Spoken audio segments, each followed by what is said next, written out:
Yeah, the innovation, both here in India and the world, is coming along. Are the goals that we set, staying below 1.5 degrees, we probably will miss that. Even 2 degrees isn't going to be so easy. And the thing you and I really emphasized in Paris is the need for innovation. If the green approach can be made as cheap or cheaper than the old approach, then the adoption will be very good. If it's more expensive, it's not clear who's going to be willing to pay for that. Should the rich countries pay for that? It's not fair to tell India to slow down, building basic infrastructure just because the West had those emissions. But you'll have to have some adaptation because there will be some warming, particularly which farmers will have to take into account. मुझे लगता है कि हमने to प्रॉन्ड strategy की तरफ जाना चाहिए।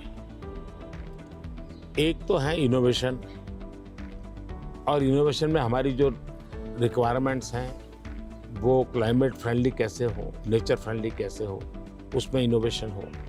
भारत ने अभी अपने इस बजट में 1 लाख करोड़ रुपए का कॉर्पस फंड बनाया है और यंग जनरेशन को हमने कहा है कि आप इनोवेशंस के लिए आइए। 50 साल तक इंटरेस्ट फ्री लोन हम देंगे और आप इनोवेशन कीजिए। 1 लाख करोड़ रुपए का मैंने जो अपकमिंग टेक्नोलॉजीज है, फ्यूचरिस्टिक टेक्नोलॉजी है, उस पर आप रिसर्च करिए, इनोवेशन कीजिए।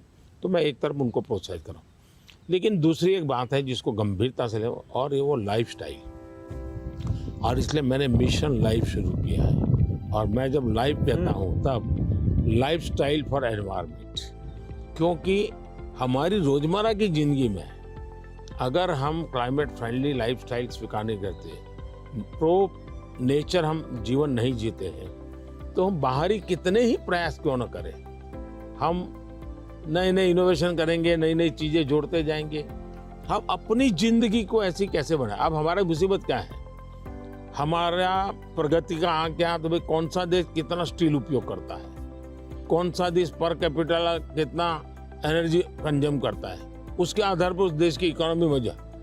अगर ये पैरामीटर रहेंगे तो फिर वो इलेक्ट्रिसिटी कंज्यूम करने के लिए कोशिश करेगा, स्टील कंजम्पशन की कोशिश करेगा, फिर स्टील उत्पादन के लिए लगेगा, तो स्टील उत्पादन में कार्बन का प्रॉब्लम करेगा। मतलब हमने हमारी सोचने के तरीकों बदलना पड़ेगा। जब सोचने के हमारे पैरामीटर, जिंदगी के पैरामीटर, प्रगति के पैरामीटर हमने क्लाइमेट फ्रेंडली बनाने चाहिए। आज हमारे प्रगति के सारे पैरामीटर एंटी क्लाइमेट है। बिजली कंजम्पशन के आधार पर प्रगति नापी जाती है, स्टील कंजम्पशन के आधार पर प्रगति नापी जाती है। Yeah, I've been interested in your discussions about green GDP. Update me on your thinking. मैं तो कहता हूँ दुनिया को ग्रीन जीडीपी के कंसेप्ट को डेवलप करना चाहिए कि भाई तुम्हारी टोटल जीडीपी में ग्रीन जीडीपी कितनी है, टोटल रोजगार में ग्रीन रोजगार कितने हैं। हम एक नया आखिर टर्मिनोलॉजी बदलनी चाहिए दुनिया की। तो मैं समझता हूँ कि समस्या का समाधान हो सकता है, लेकिन अगर मैं कहूँगा मैं तो जितना उपयोग करता हूँ करूँगा, मैं तो इतनी बिजली उपयोग करूँगा, मैं इतना पानी बर्बाद करूँगा, मैं ये करूँगा,